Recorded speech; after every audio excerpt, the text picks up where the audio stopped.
ఉండవల్లిలోని CM నివాసంలో TDP coordination committee సమావేశం ప్రారంభమైంది. కొత్తగా ప్రవేశపెట్టనున్న సంక్షేమ పథకాలు, జేహో బీసీ కార్యక్రమాలతో పాటు ఎన్డీఏ ప్రభుత్వానికి వ్యతిరేకంగా అమరావతిలో నిర్వహించనున్న జాతీయ పార్టీల ర్యాలీపై సమన్వయ కమిటీ సమావేశంలో చర్చిస్తున్నారు.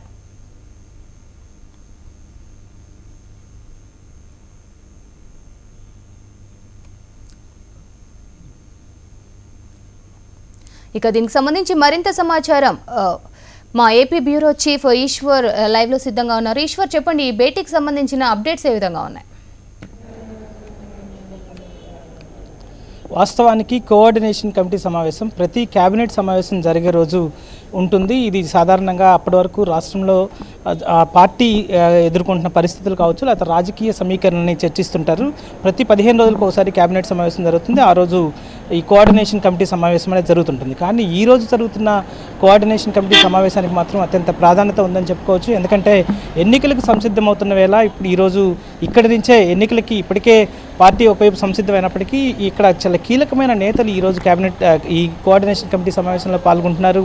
రాష్ట్ర మంత్రులు, ఎంపీలతో పాటు జిల్లా పార్టీల అధ్యక్షులు అందరూ అన్ని జిల్లాల నుంచి వీడియో కాన్ఫరెన్స్లో అందరూ అందుబాటులో ఉన్నారు. వాళ్ళందరూ కూడా పార్టీకి సంబంధించిన స్థానిక స్థితిగతులు వాటిపైన ప్రధానంగా చర్చిస్తారు. ఆ తర్వాత ఇక్కడ జయహో బీసీ అని చెప్పి ఒక బీసీలకు సంబంధించిన ఒక భారీ బహిరంగ సభను ఏర్పాటు చేయాలని తెలుగుదేశం పార్టీ భావిస్తోంది. ఇది వాస్తవానికి గత నెల 30వ తేదీనే ఈ సభని భారీగా నిర్వహించాలని ప్లాన్ చేసినప్పటికీ అప్పుడు తాత్కాలికంగా వాయిదా వేసుకుంది. దాన్ని మళ్ళీ ఫిబ్రవరి మొదటి వారంలో కానీ లేకపోతే ఈ నెలాఖరులో కానీ దాన్ని ఆ కార్యక్రమాన్ని నిర్వహించాలని నిర్ణయించింది. దీనికి భారీ ఎత్తున నిర్వహించాలి. బీసీలందరినీ దాదాపు 4-5 లక్షల మంది జనాలని సమీకరించి రాజమండ్రి వేదికగా ఈ సమావేశాన్ని నిర్వహించాలని పార్టీ ఆలోచిస్తుంది. దానికి ప్రధానంగా దాని మీద చర్చించే అవకాశం ఉంటుంది. మరోవైపు కోల్కతా ర్యాలీ తర్వాత తెలుగుదేశం పార్టీ ఇక్కడ కూడా అమరావతిలో బీజేపీ వ్యతిరేక కూటమికి సంబంధించి భారీ బహిరంగ సభని నిర్వహించాలని ఆలోచిస్తోంది. కోల్కతా ర్యాలీలో దాదాపు 5 లక్షల మంది వరకు పాల్గొన్నారు. కానీ దానికి మించి ఇక్కడ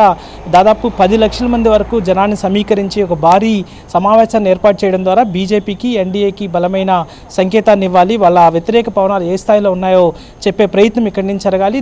తద్వారా రాష్ట్రానికి సంబంధించిన పరిస్థితులతో పాటు కేంద్రానికి కూడా వార్నింగ్ ఇచ్చే అవకాశం ఉంటుందని భావిస్తుంది. మరోవైపు సంక్షేమ పథకాలకు సంబంధించి భారీ ఎత్తున ఇప్పటికే పెన్షన్లు డబుల్ చేసింది. 1000 రూపాయలు ఉన్నాయి, 2000 చేసింది. దానికి సంబంధించి ఈ నెలలో ఫిబ్రవరి మొదటి వారంలో వాళ్ళందరికీ పెన్షనర్లకి స్వయంగా అధికారులు వెళ్ళి ఇవ్వడంతో పాటు ప్రతి గ్రామంలో అందరు పెన్షనర్లకి భోజనం పెట్టి మరీ ఇవ్వడం ద్వారా ఒక సానుకూల ఫలితాన్ని రాబట్టే విధంగా ఈ కార్యక్రమాలను నిర్వహించాలి. ఒక శుభసూచకంగా అంటే రాష్ట్ర ప్రభుత్వం కేవలం సంక్షేమానికి కట్టుబడి ఉంది, అందరి అవసరాలను తీర్చే పరిస్థితి ఉంది అని చెప్పే ప్రయత్నం ద్వారా ఓటర్ల వాళ్ళ మధ్యని ఆకట్టుకునే అంశాలపైన దృష్టి పెడుతుంది. మొత్తానికైతే ఈ సంక్షేమ పథకాలు కావచ్చు, మిగతా పార్టీ ఎన్నికలకు సంబంధించి ఎలా సంసిద్ధం అవ్వాలి అన్న పూర్తి అంశాల మీద కేబినెట్ ఈ కోఆర్డినేషన్ కమిటీ చర్చిస్తోంది. దీనికి సంబంధించి వివరాలు మరి కాసేపులో వెల్లడి అవుతాయి.